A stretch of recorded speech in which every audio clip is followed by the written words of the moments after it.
Hi, this is MrByZ, and today I'm going to take a look at the Black Series Wave 2 for The Last Jedi. This is one that has like Leia, Maz, and Poe Dameron in it. I find they've gotten all 5 figures from this wave, so I feel I can finally review them all. So let's go ahead and take a look at those. So here is Wave 5. We have Maz Kanata, the Elite Praetorian Guard, Finn in First Officer disguise, General Leia Organa, and Poe Dameron. So let's go ahead and take a look at these 5 figures and see how good they are, or maybe not how good. So here we have Maz Kanata. Finally, this figure I'm kind of surprised it took this long to get to, unless it was in secrecy and all that for Force Awakens, much like Luke. I don't know, although I think she was on the poster for Force Awakens.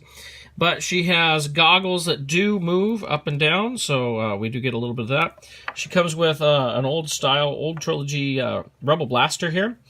Has her necklace on, a little vest, belt. Nice paint job on this. Very nice looking figure. I'm glad we got that.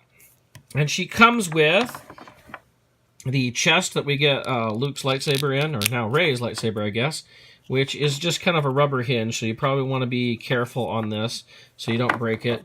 And it has some various whatever things in there. I don't know if those are entirely film accurate. Some people who've watched the film more than I have can probably tell you it's very hefty, though. It also comes with Luke's hilt here, and it's still in the packaging because I had a hard time getting it out and didn't feel like working that hard to get it out when it's just going to go right back in the package right now. It's just the hilt. We've seen it many times. Very posable figure. Interesting, we put this in basically the Last Jedi wave here as, I would consider this a Force Awakens figure just because she does come with that chest, although she didn't use a blaster that I remember in Force Awakens. And we've already seen 3 3/4 inch Maz Kanata coming up for this movie that has a jetpack. Plus, if you've seen some of the early stuff for Star Tours, it looks like the hologram of Maz, and that has a jetpack as well. Just kind of curious. Let's see. The destruction of her castle has forced Maz to become more mobile and take a more hands-on and blaster-firing role in the turbulent criminal underworld. She offers help in the struggle against the First Order by pointing the resistance toward a mysterious new ally. Okay. So I guess we can consider it a Last Jedi figure. She just comes with an accessory from Force Awakens, which is very nice to have. Well, I thought we should take a close look at the face sculpt here. Kind of looks like E.T. in a way. It looks very nice.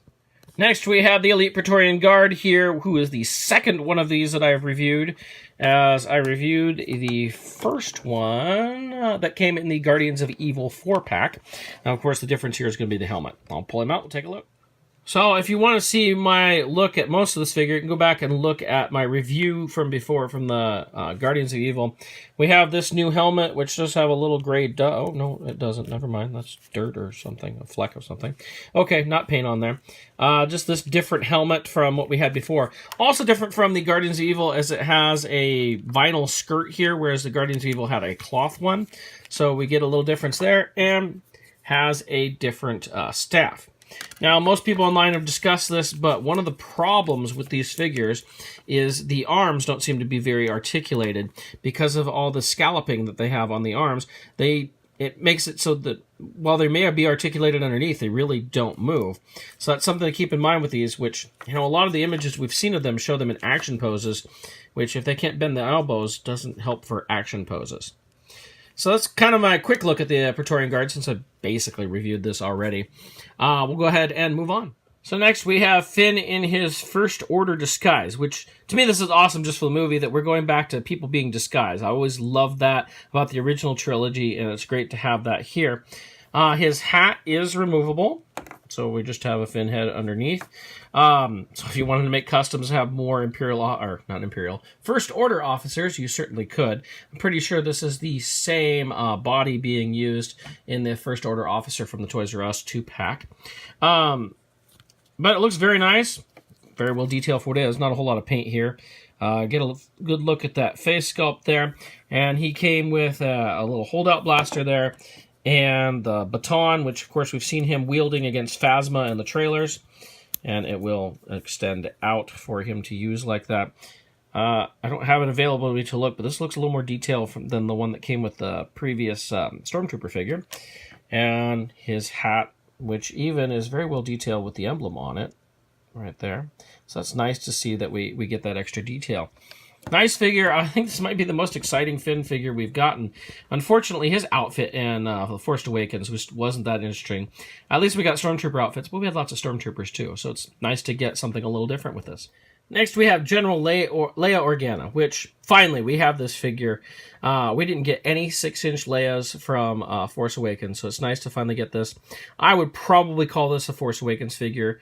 The text on the back of her box doesn't say much about Last Jedi at all. It's very vague, so I would go with this being a Force Awakens figure. She comes with her classic, I would call this a New Hope blaster that we saw her with. Pretty nice head sculpt. Probably if you put better paint on it would look even better. But that goes the same on a lot of these Hasbro figures, as they do nice sculpts, but the money for the paint jobs is just quite a bit.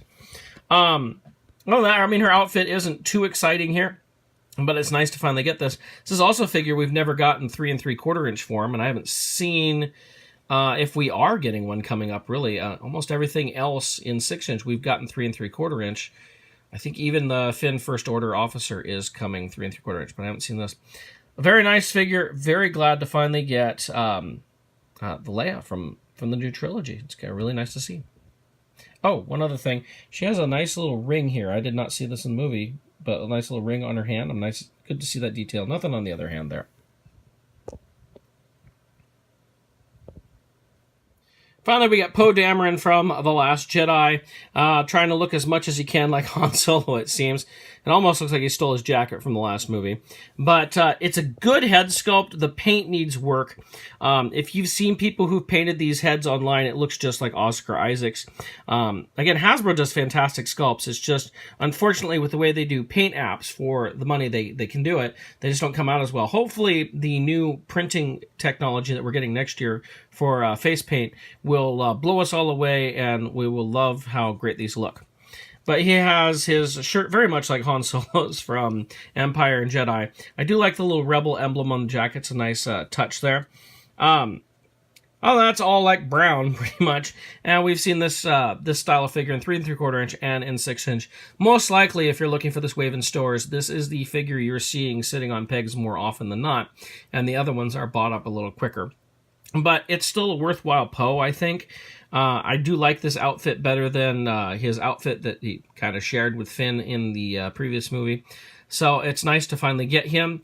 And they didn't need to do another X-Wing outfit. I'm sure his X-Wing outfit doesn't change. So since we already got that, this is a nice addition to add for kind of our main characters for this movie.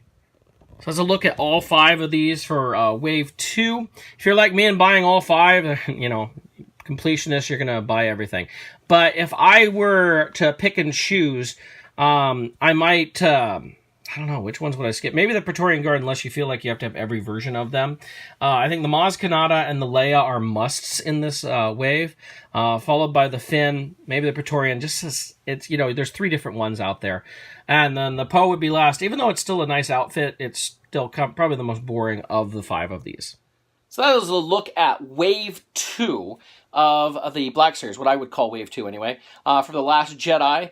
Some really nice looking figures in there, some that could have maybe been a little bit better. I collected these through different areas. Like I think I got one at Target, one at Walgreens, a couple through Amazon. It was just kind of all over the place to finally collect up this wave over about a month and a half, really. So once I had all 5 together, I finally decided to do the review. If you enjoyed this review, please subscribe. I love getting more subscribers, and comment below as to anything that you would like to see reviewed. As I've said before, just had a baby and working on buying a house. Should have the house bought by the end of the month. And at that point, I'll be setting up my collection and doing more reviews and showing off how I set up my collection and that sort of thing. So I hope you can join me for a few more reviews as I get these all done and put them out over this week here. Thank you so much.